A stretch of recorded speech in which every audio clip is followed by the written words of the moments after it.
মার্কিন president Donald ট্রাম্পের নির্দেশনায় মধ্যপ্রাচ্যে সব মার্কিন সামরিক ঘাঁটি সক্রিয় করা হয়েছে। ইরান ইসরায়েল পাল্টাপাল্টি হামলার মধ্যে বড় ধরনের প্রস্তুতির অংশ হিসেবে এই পদক্ষেপ নিয়েছে ট্রাম্প প্রশাসন।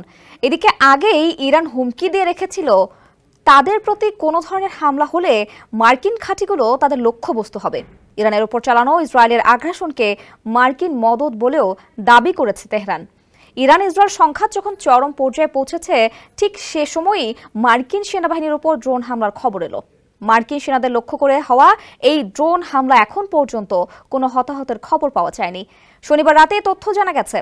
এপি নিউজ এজেন্সির বরাতে আল জাজিরা জানিয়েছে, দুজন নাম প্রকাশে অনিচ্ছুক মার্কিন কর্মকর্তার মারফত জানা গেছে ইরাকের পশ্চিমাঞ্চলের আইন আল আসাদ বিমান ঘাঁটির দিকে নিক্ষেপ করা 3টি ড্রোন গুলি করে ভূপাতিত করা হয়েছে। RICL TMX, যুগের পর যুগ স্থাপনা থাকে মজবুত। ওই ঘাঁটিতে মার্কিন সৈন্যরা অবস্থান করছে। এই হামলায় কোনো গোষ্ঠী দায় স্বীকার করেনি।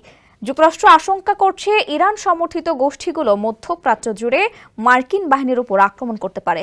শনিবার ফার্স্ট সংবাদ সংস্থার বরাত দিয়ে স্পুটনিক ইন্টারন্যাশনাল দাবি করেছে ইরান ইসরায়েলে আক্রমণ চালিয়ে যাওয়ার পরিকল্পনা করছে এবং মধ্যপ্রাচ্যে মার্কিন সামরিক ঘাঁটিতেও হামলা চালানোর পরিকল্পনা করছে।